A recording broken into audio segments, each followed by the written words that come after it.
Hello, everybody. This is Carl White, broadcasting from the secret headquarters here in the Mortgage Marketing Animals / Freedom Club.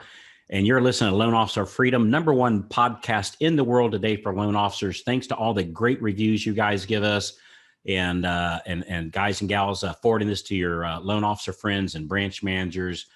We really appreciate you helping get the word out that you can write a ton of loans and still have freedom in your life, right? Have freedom. How do you close even more loans in even less time with even less effort?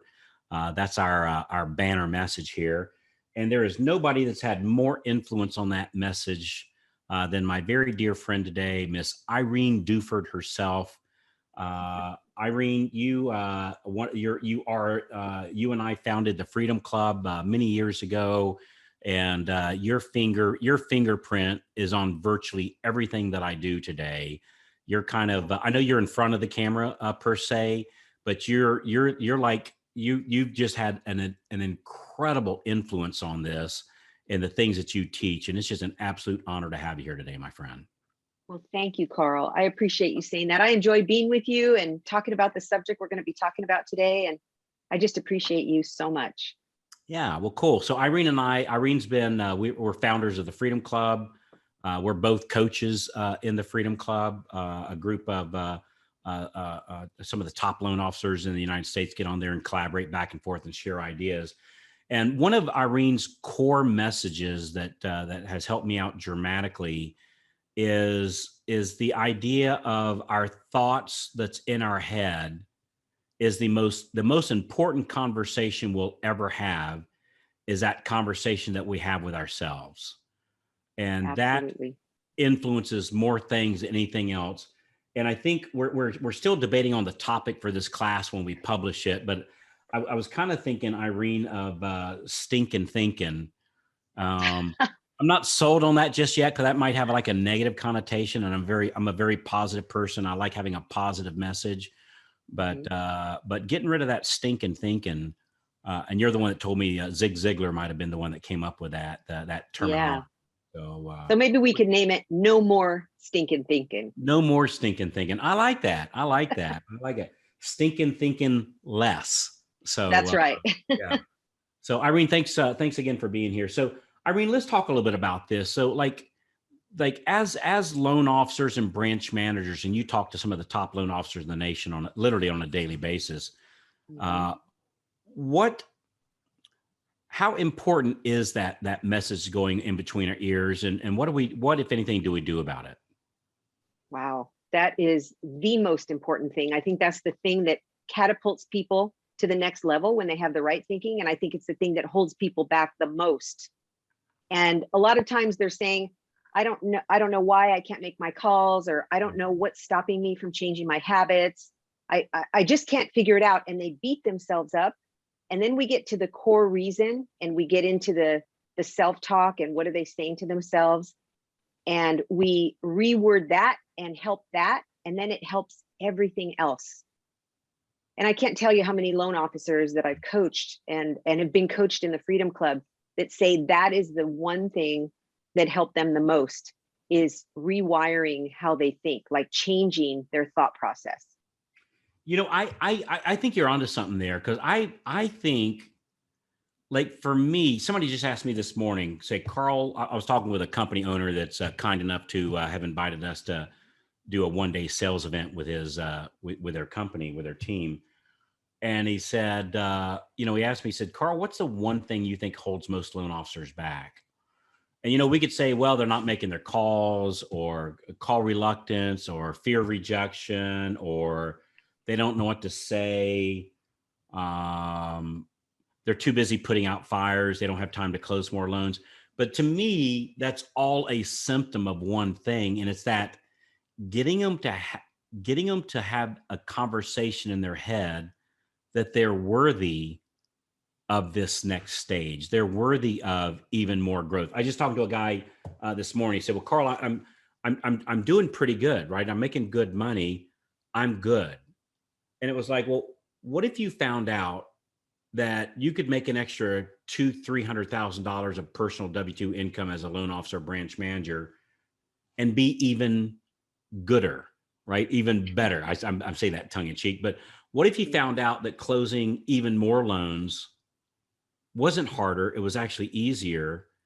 And what if you found out that just like when you went from closing 2 loans to 4 loans or 4 loans to 8 loans, what if you found out it was just as easy and you're just as worthy to go from 20 loans to 40 or from 40 to 80 or from 80 to 160? You know what I mean? Like it's understanding that A, you're capable of it, and B, you're worthy of it. And it's okay for you to have this like dream life. You know what I'm saying? Yes. You know, that's the biggest thing that I've seen with loan officers is they grew up without money. They grew up in a home with friends. Their best friends are still in a certain economic category. And so they feel guilty.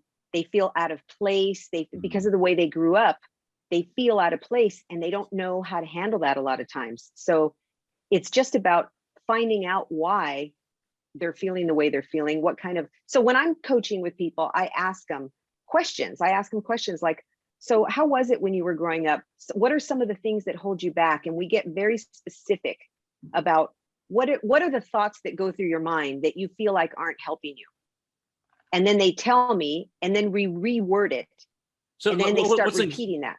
What's some examples of that? Like what's some of the, obviously we're not going to go over anybody's names or examples or anything, but like just in generic format, what are those conversations that's going on in loan officers' heads that's holding them back? Yeah. So I've heard a lot of different ones, but the main one is, I think the biggest thing is I think I'm going to be more busy. I don't want to get any more busy than I already am. They're already overwhelmed and they don't want to add one more thing to their plate. And they think that if they add more to their plate, or if they bring more business in, that they're going to end up adding more to their plate. And that's not the case, because we have a plan for them, right? Yeah. We have a plan for them with hiring and everything else. So that's one of them. Another one is I've always been the type of person that doesn't follow through. That's one thing. Another one is people say things like, I've always done it this way and it's hard to change. Or I never remember stuff. I go from one thing to the other and I'm ADD. That's what I've heard a lot of people say. So here we have somebody that they want the results of change, right? They want the results of going from 8 loans to 16 or from 20 to 40, right? Like you say, hey, well, what if you close the same amount of money and same amount of loans, and I just paid you twice as much on each loan? Would you be okay with that? Well, yeah. If I don't have to do any more work and I make twice the money, well, you can actually do that. That's a real thing. And it's not that you make more money per loan per se, but if you personally did less work on each loan and had somebody help you with that, and you do the same amount of work and literally go home with twice much money, why wouldn't you want to at least look into how would you do that? Like, exactly. I think a big piece of it, Irene, is when you hear of what other successful loan officers are doing, think, well, there's no way. Well, maybe there's no way the way you're currently doing it, but what if there was a way and it was a little different than what you're doing it? When would you want to see how that works? Like, it goes back to the old Anthony Robbins question, which I love this question. I know that you can't, but if you could, what would it look like? Like what would it look like? Those loan officers that are closing 40 and 50 loans a month, that are going home on a 32-hour work week, what are they doing different than you? Like, what does that look like different? Because somebody's pulling it off. It just like currently isn't you. How do I change those conversations in my head of like, well, I don't want to change. I've always been this way, and I'm a micromanager. I'm always going to be this way. I feel like I need to do everything myself. I've always been that way. How do we begin to change that conversation in our head? Yeah. So we take what we're saying, and I have an exercise that I go through with the people that I coach. And I say, okay, on the left side of the paper, I want you to write down 5 or 6 things that you say to yourself that you know are not helping you. And then on the right side of the paper, we're going to reword it. And then we reword it. So if they're saying, I've always been that way, I'm no good with time, my time management is terrible, then you say, I manage my time great. And when they first reword it, obviously it's not true yet, right? They don't feel like it's true yet because they've always been bad with time management, but not anymore. today is a new day, and they repeat themselves. So they say, I'm great at time management. And they keep repeating that every day, every day, every day. They put sticky notes up. They, on purpose, read those things to themselves. They're affirmations. They turn into positive affirmations. And at the beginning, they're not true. They don't feel true. So they kind of feel like they're lying to themselves, but they're not, because they make it happen by affirming it over and over and over. And it's all about putting the right self-talk in place and then repeating it. The repetition is what makes it happen. And then immersing yourself in good, positive stuff and staying away from the negative. But starting with what you say, be real honest with what you're saying to yourself, and then reword it to the opposite, whatever the opposite is. So if they're saying, I'm no good at hiring, I really am not good at hiring staff, then say, I'm amazing at hiring staff. And you keep repeating that and repeating it. And pretty soon you'll be living it because you're bringing it into your life. You know, I just got a vision of something, and see if this doesn't help explain it. It's like, so Irene, let's say you have an 8-year-old daughter, right? And you've had an 8-year-old, right? As I have. I have, yes. Yep. So you have an 8-year-old daughter.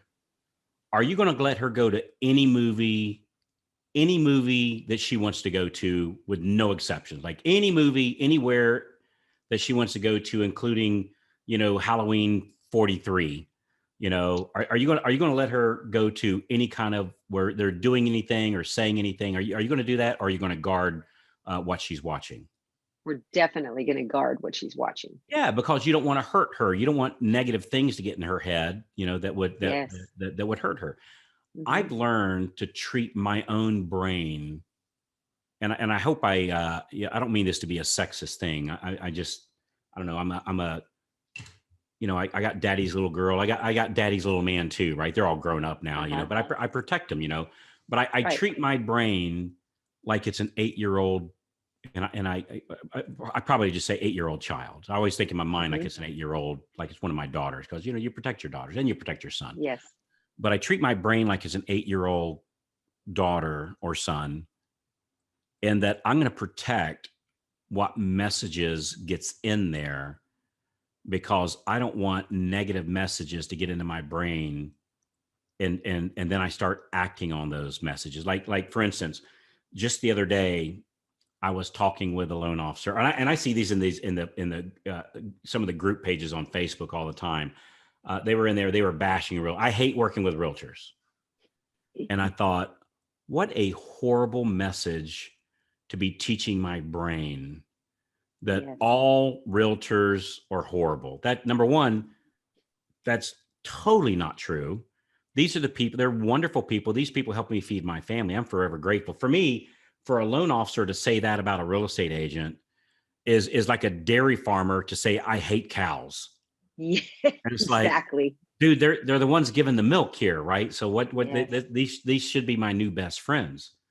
And it's not saying that there's some people that I'm not going to get along with, and there's some people I'm probably not going to be the best working relationship with, and we may not have an ongoing working relationship based upon how things go. But to go into it that and I know there's I probably shouldn't have used this example, because I know some of the people listen to the podcast that, and we're grateful for that, are some of our good, real estate agent friends. But, when somebody says, I hate working with this group of people, like, how can you make such a that's a horrible message to be giving. And it's got to be totally inaccurate. It's like the old running joke is, some of my best friends are realtors, right? I mean, it's like, how can you, that's like saying everybody that drives a Ford or everybody that drives a Chevrolet are how those plumbers are. Like, what kind of a statement is that? That's a horrible thing. And so for me, I've always like, man, the real estate agents, they're my best friends. They help me put my kids through college. They help me buy my motorcycle. They help me buy my second home. They help me buy my boat. They help me go on. You and I, your family, my family, are getting ready to meet in Salt Lake City, Utah. And so they help fund these trips that we take. It's like, Exactly. and changing that voice of it as a positive message that these are wonderful people that'll help me build my business and bring in new loans without me having to go and find those borrowers. That they're putting them on my plate like a silver platter. It's like Exactly. the coolest relationship ever. You know what I mean? Yeah. And think about it. How do you feel in the morning when you come to work? You start your day out saying, oh man, I got to call real estate agents. I hate working with realtors. How is that going to make you feel during the day? Is it going to make your day nice, or is it going to make your day lousy? Think Dude, about that. I've already set myself up for failure. I've already set myself up that we're going to be putting bamboo shoots under my fingernails. Go ahead and strap me in. Let the beatings begin. It's like, Exactly. Yep. And look at the difference of the people that come in and say what you said. I love realtors. They help me feed my family. They put my kids through college. They help us fund the things that we enjoy doing. How is that going to make you feel? Because what happens is we have to put the right thoughts into our mind intentionally with the right thoughts. That's why we reword the negative thoughts that we're experiencing, and we reword them into the positive, because our thoughts create our emotions, how we feel. So the thoughts that are happening in our head create how we feel. And then how we feel creates our actions. It makes us act a certain way, and our actions create our results. And so if we want good results, we have to put good thoughts into our mind. And if we want to feel good, that's how you feel good, is by thinking positively instead of letting yourself go down the rabbit hole of negativity and catching yourself. There's nothing wrong with catching yourself. It's a daily thing that I do. I catch myself. I was, and I can't remember, it's either Michael Jordan or Dennis Rodman. I can't remember which one it was. Hell, maybe it's both of them. That they were known for listening to, having a pair of earbuds in their ear while they're doing warm-up practicing, getting ready for the game. So when they're, an hour before the game starts, they're out there on the court, just kind of loosening up a little bit. I think it was Jordan, was always listening to something, and a reporter went up to him and saying, dude, we always notice you're listening to something before the game. Like, what kind of music are you listening to? And he said, I'm not listening to music. I'm listening to a recording that I made on how I'm going to win today, how I'm going to execute my plan today, how I'm going to, they're not going to be able to keep up with me, and I'm going to run them up and down, and I have endless energy, and they're going to be, panting with frustration and no results. And I'm going to play my best game ever. And he just did that as a recording, and he listened to it before the game, and it's having that positive self-talk. And that's it. That's some strong stuff. It is. In the Freedom Club years ago, we created self-talk that is specifically for calling agents, calling their past clients, making phone calls, doing the DSP, making phone calls, the daily success plan, making phone calls, handwritten notes, and face-to-face meetings. That's the basis of everything that we teach, right? To do those things to different people. And we when we do the DSP, we start out our day. I teach people to start their day out affirming what they're going to be doing that day, having affirmations that they're repeating before they start their phone calls. And we all actually have it all mapped out in the Freedom Club. We have recorded, it's written and recorded in my voice, basically, just how to repeat those great affirmations over and over before they start their DSP for the morning. I like that.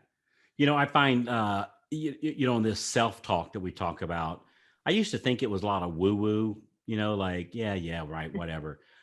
I have found it to be very powerful. So, Irene, I used to go around telling myself, which at the time was true, that I was horribly disorganized. So on the DISC profile, I don't know if I ever showed you my DISC. I'm a 99D, 99I, 5S, 5C.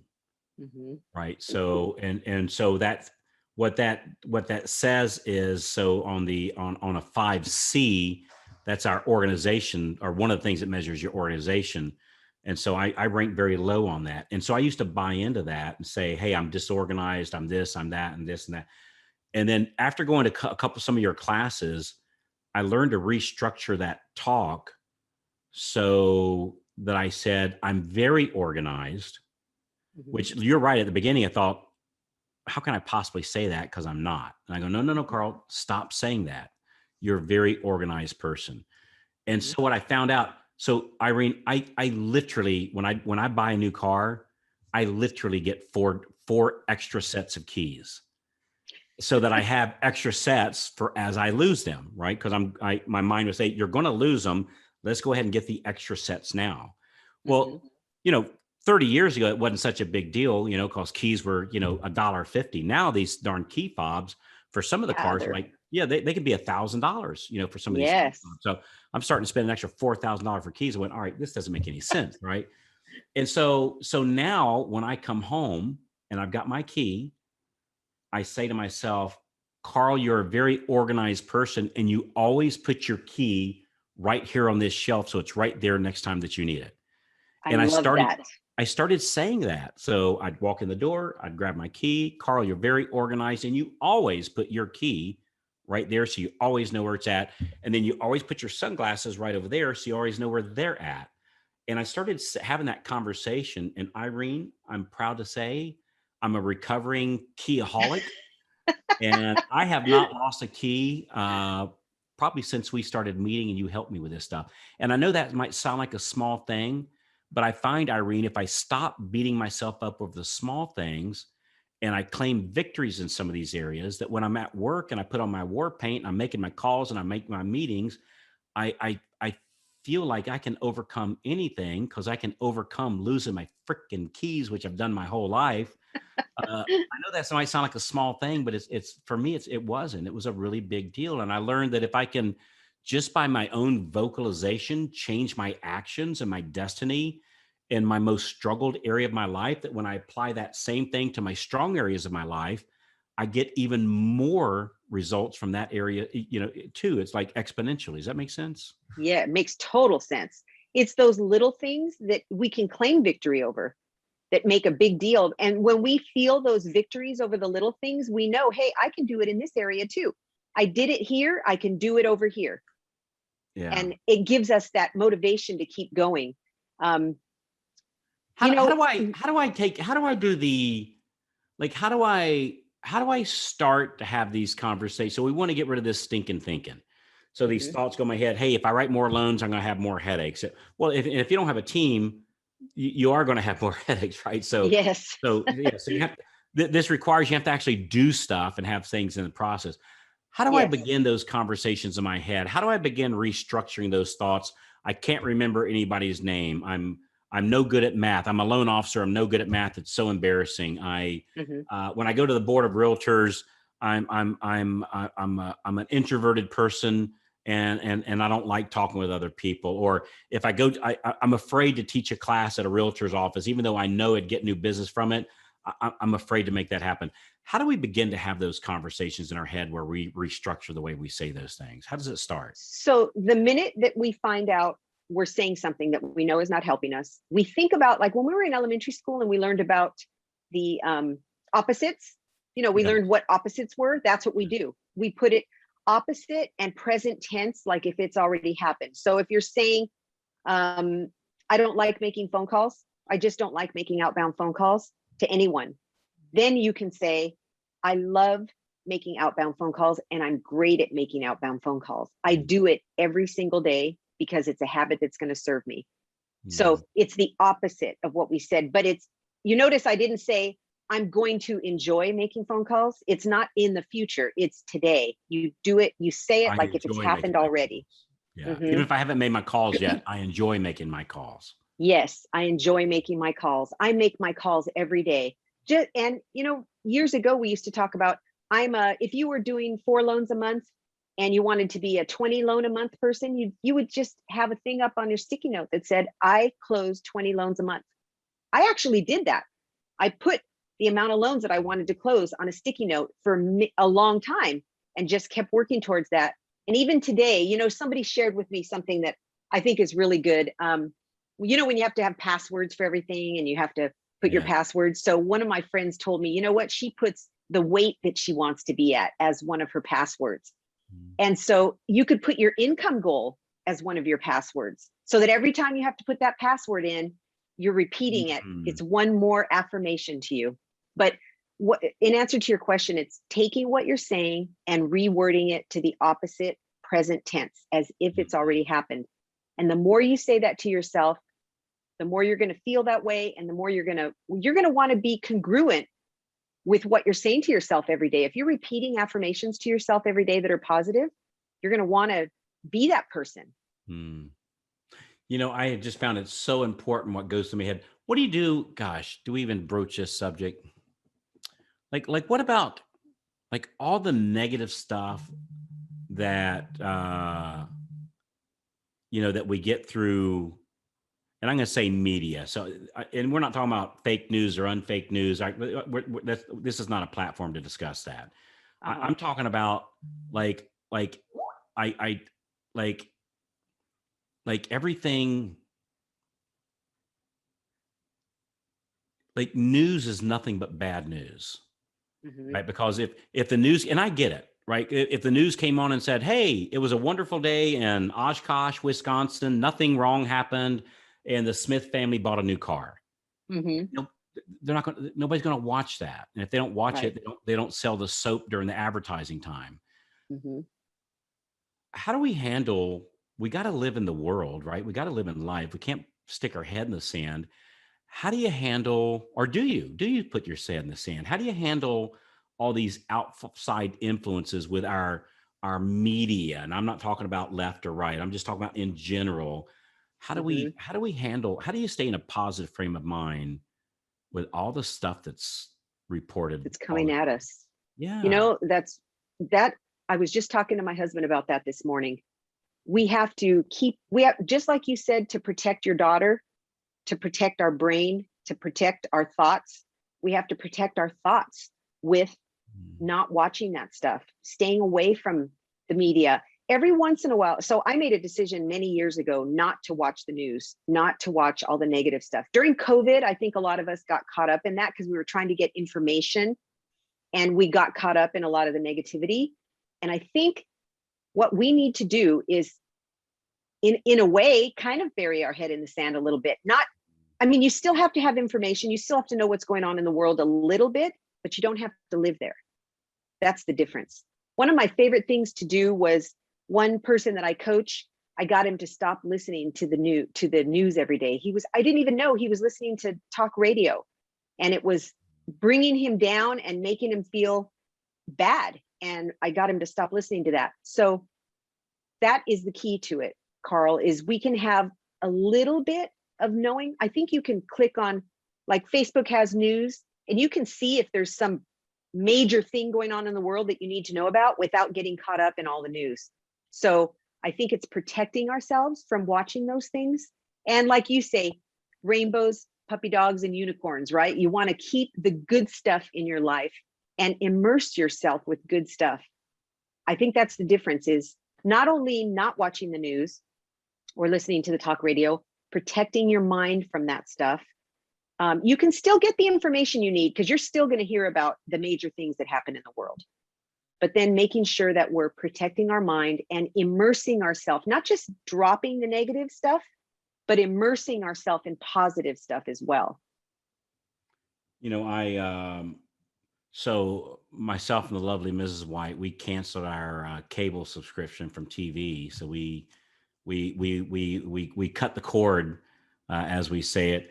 It's been wonderful. I was afraid I was going to miss it, but we're probably, I don't know, 2 months into it now, maybe 3 months, something like that. I don't miss it at all, like at all. And I go for a bicycle ride every morning. And I just find like positive things to listen to. So I listen to positive podcasts. I'm listening to a great one right now. It's called Our American Stories. And it's just little simple stories about, how did Neil Armstrong become an astronaut, and how, the story of Betsy Ross, how she came upon the design of the flag. And so it's not a left or right or political at all. Like, it's just these. I love that. I'm writing that down. Yeah. How did American Stories? What got Babe Ruth interested in playing baseball? And, and it just tells all these story, and it's kind of apple pie and baseball, kind of warm and fuzzy stuff and little fascinating stories. And here's something I bet you didn't know about Abraham Lincoln, and it's insert in, cool historical fact about him, kind of thing.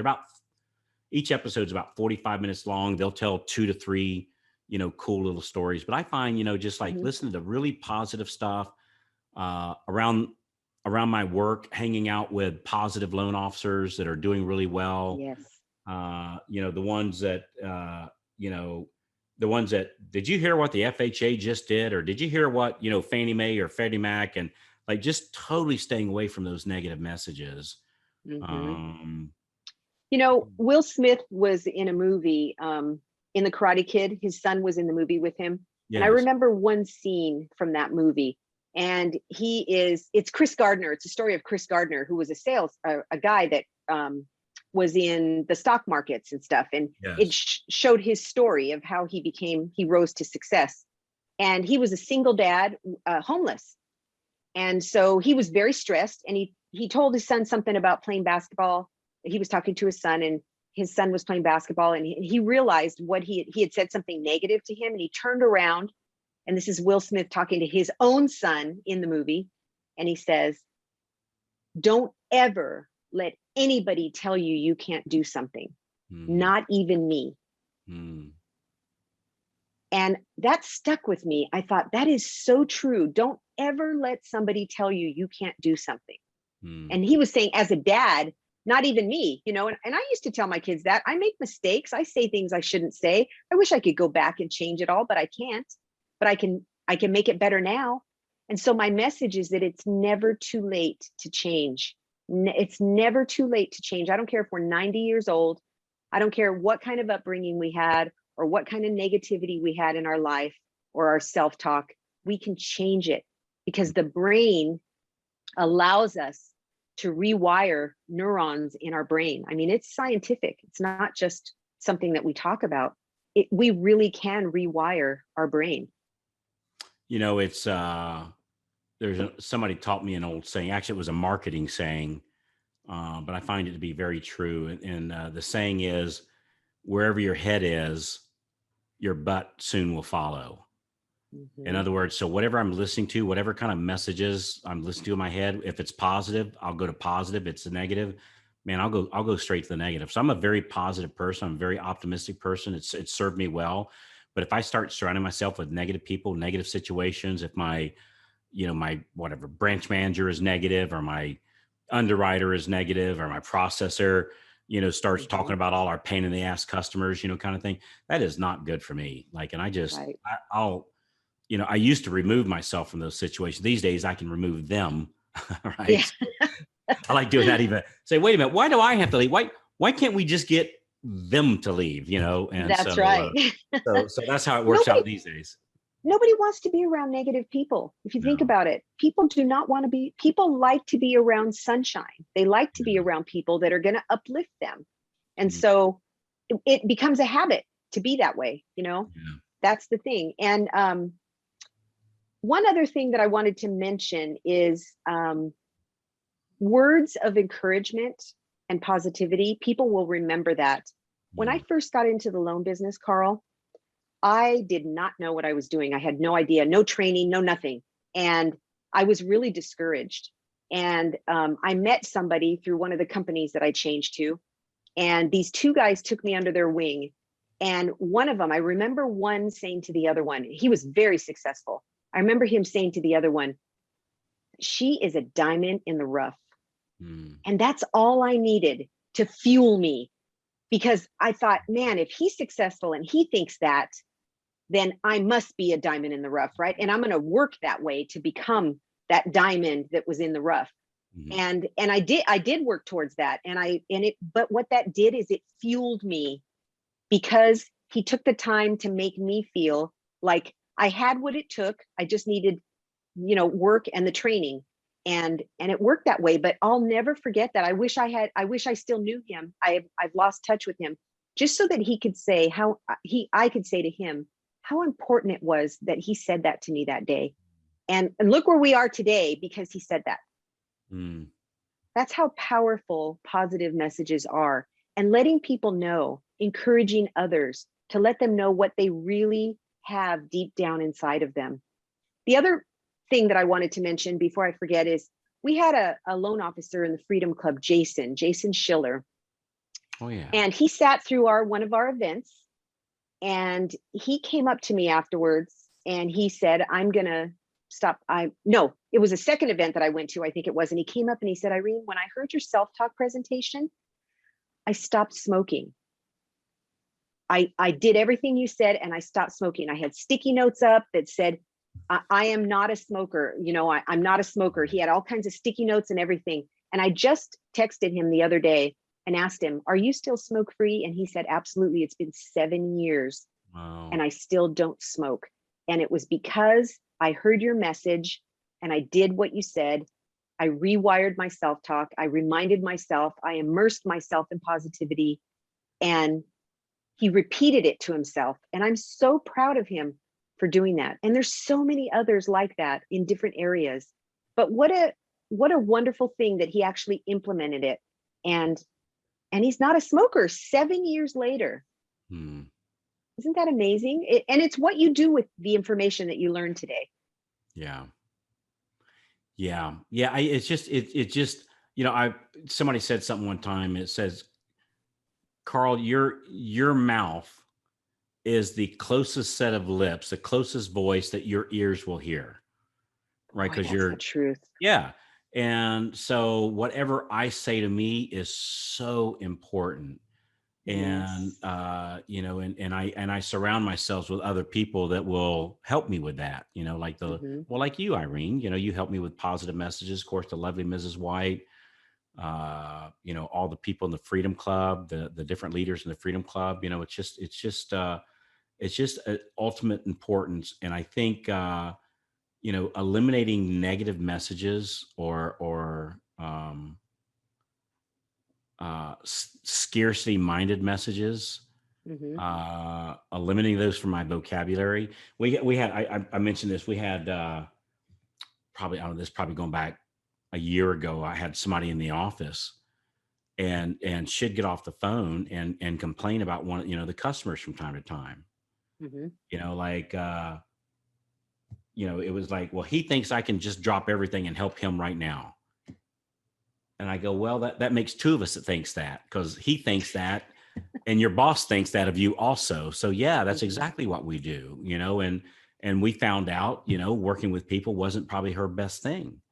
Mhm. And even though when you're on the phone, she would never say something like that, because that thought was in her mind, she gave, you know, outward, I don't know, you could just read that vibe, you know, the body language, the voice language, or Yes. whatever you want to call it. You could just read that vibe to her that she, you know, she thought our customers, at least at her level, at some level, was a pain in the ass.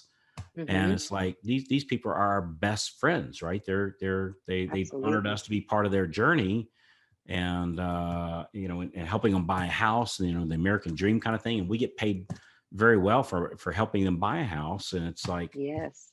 yeah. So anyway. Yeah. But some resources. I just want to mention a couple resources that are really good. There's a book called What to Say When You Talk to Yourself Hmm. by Shad Helmstetter. That is a big one. He's one of my biggest mentors. And then he also has something called Self Talk Plus, and it's an app now. It used to just be selftalkplus.com, but now it's an app. So and they have pre-recorded affirmations. That's what that is. And it's amazing. I started out by listening to those instead of trying to rewrite mine, because I didn't know about rewriting mine. Hmm. But then I learned how to rewrite mine. And but those resources are, I think, really valuable. Another one is Think Up app, it's called, where you can actually record your own voice, and it has nice background music, and then you can listen to that instead of trying to read it all the time. Hmm.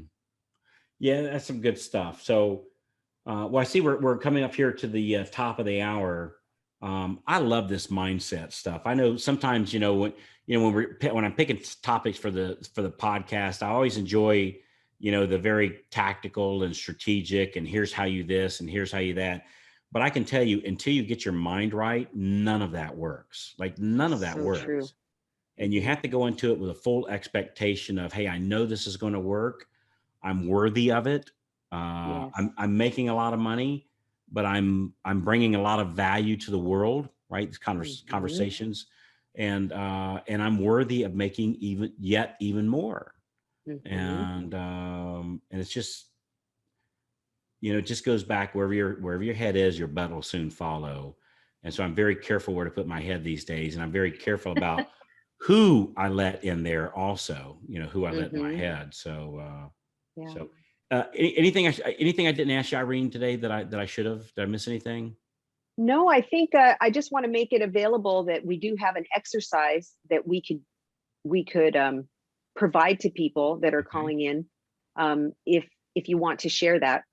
Sure. What do we do? Do we put a link on the page, or is it a speakable URL?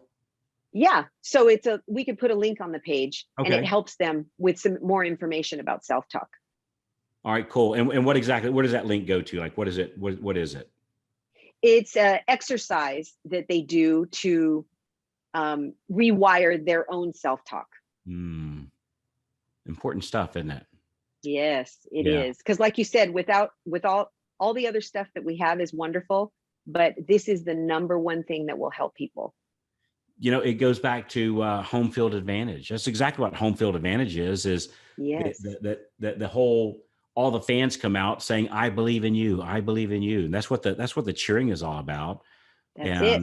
And if you go ask any bookie in Vegas, having a home field advantage where the home team is screaming very cool, positive things, to help you, it literally changes who wins the Super Bowl. So, so important stuff. Irene, thanks so much for taking the time out. I really appreciate you, my friend. If you want to hear more about what Irene has, we'll put a link on this page. If you'd like to schedule a call with us and talk about some of the different strategies we use, like if you in building a team, or once we have these thoughts in our head and it's like, okay, I know I need to do something, map out to me exactly what to do, like say a week in the life of a lone superstar. If you'd like us to map out exactly what a 7-figure W-2 income loan officer, what their week looks like on each activity of the day, we'd be happy to map that out too, because we actually have many of those in the Freedom Club, and we notice they have the same activities over and over and over, and one of those is a positive message. Irene, thanks so much. I really appreciate you, my friend. Thank you. I appreciate you. It was fun. I love talking about my favorite subject. It was fun. I love talking about my favorite subject too, which is you. So thanks so much, Irene. I appreciate you, Carl. Have a good one. Okay. Thanks again, everybody. Again, if you go to loanofficerstrategycall.com, loanofficerstrategycall.com, schedule that. Be in a quiet place. I recommend doing it from a computer, not a cell phone, because we're going to be doing some screen shares. You might want to take some screen captures of some of the processes that we'll talk about. So we'll talk to you when you call in, and we'll see you on the next episode of Loan Officer Freedom. Thanks again, everybody. Bye-bye. Bye-bye, Irene. Bye-bye.